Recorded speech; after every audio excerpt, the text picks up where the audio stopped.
नमस्ते बच्चों, कक्षा 7 विषय गणित और प्रश्नावली अपने 5वीं स्टार्ट कर रहे हैं।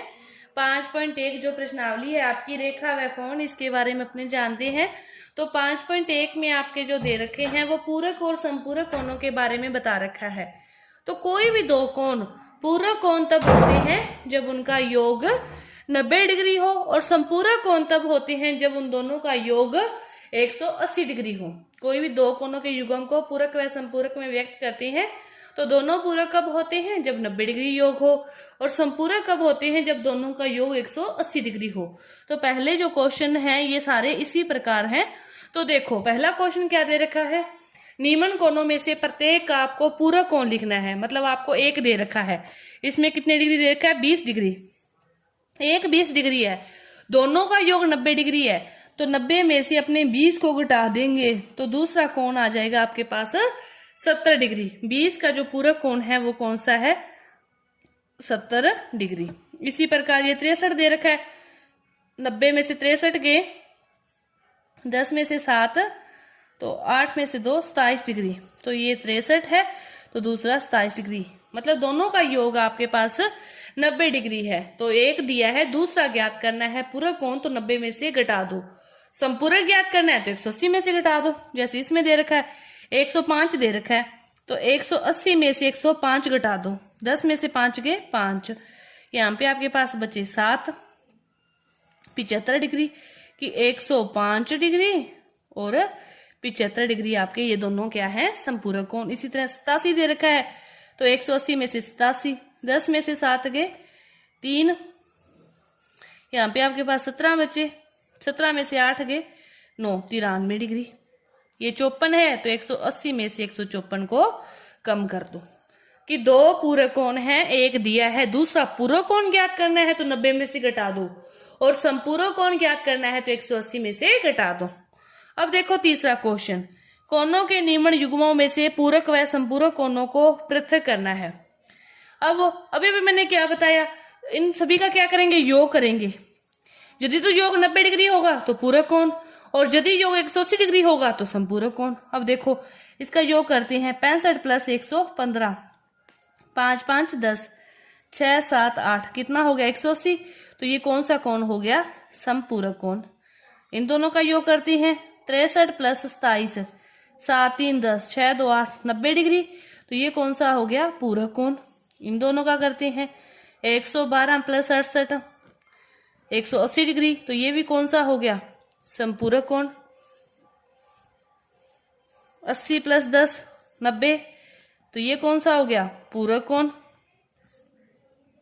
45 प्लस 45, ये भी कितना है? 90, तो ये भी पूरक कोण। 130 प्लस 50, ये कितना हो जाएगा? 180, तो ये कौन सा कोण है? संपूरक कोण। मतलब यदि योग 180 तो संपूरक, और कोण 90, दोनों का योग तो वो पूरक कोण। इसके बाद देखो चौथा और पांचवा क्वेश्चन दोनों फिर सेम है। ऐसा कोण ज्ञात करो जो अपने पूरक कोण के समान हो। अब देखो दो पूरक कोणों का योग कितना होता है? 90 डिग्री। पूरक कोणों का योग कितना होता है? 90 डिग्री। अब दोनों पूरक कोण समान हो तो पहला भी x है तो दूसरा भी x है, दोनों का योग कितना? 90 डिग्री।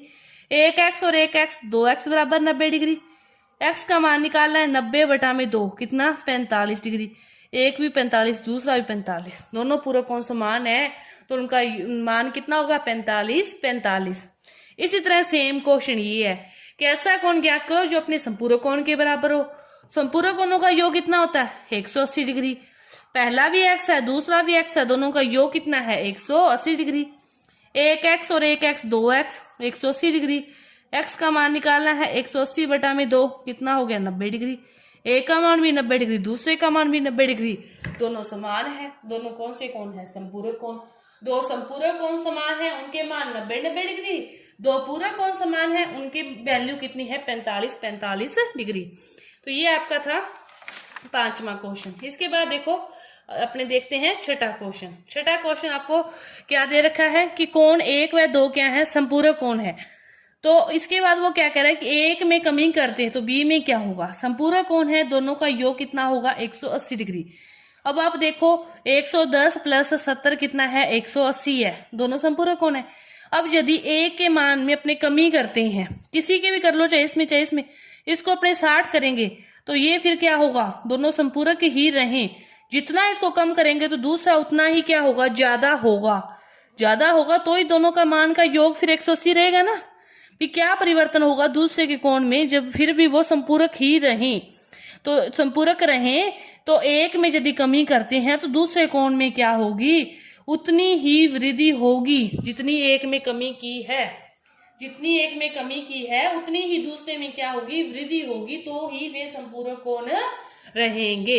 इसके बाद देखो 7वां क्वेश्चन, क्या ऐसे दो कोण संपूरक हो सकते हैं यदि उनमें से दोनों ही न्यून कोण हो। अब देखो दोनों ही न्यून कोण हो तो वो संपूरक हो सकते हैं क्या, ये देखना है। न्यून कोण यानी कि 90 से कम हो दोनों ही।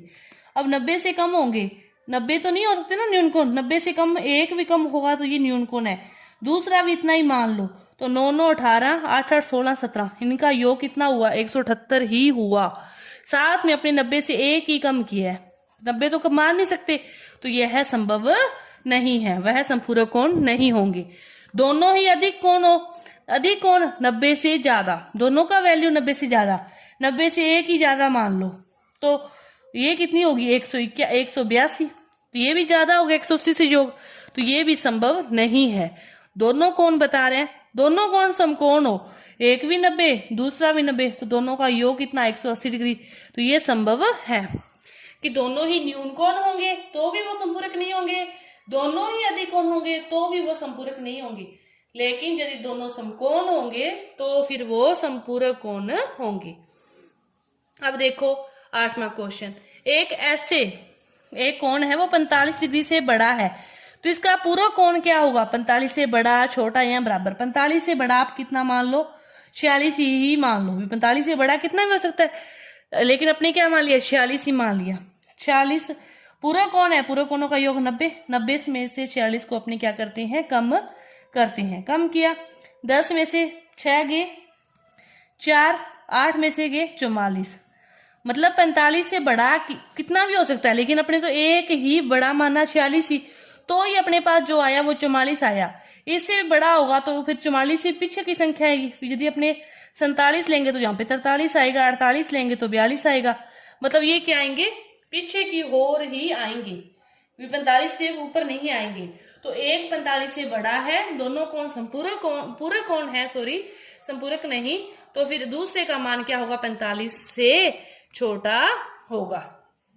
इसके बाद देखो 1 व 2 आसन कोण है, 1 व 2 आसन कोण है भाई, ये तो सही है कि ये री 1 और 2 ये है ना, तो ये री, इनके बीच की जो भुजा एक उभयनिष्ठ हो तो वो कोण क्या होते हैं, आसन कोण होते हैं।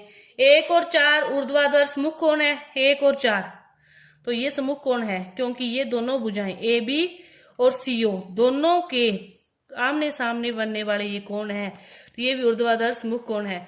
5 का ऊर्ध्वाधर सम्मुख कोण COB, 5 का ऊर्ध्वाधर सम्मुख कोण COB सही है, ये पूरा कोण होगा क्योंकि यही भुजाएं, ये 5 है, इधर वाला ये पूरा होगा ना, COB अंदर वाला होगा, तो ये भी क्या है, सत्य है। इसके बाद देखो ऊर्ध्वाधर सम्मुख कोण लिखनी है, 10वें क्वेश्चन में आपको खुद लिखनी है ऊर्ध्वाधर सम्मुख कोण।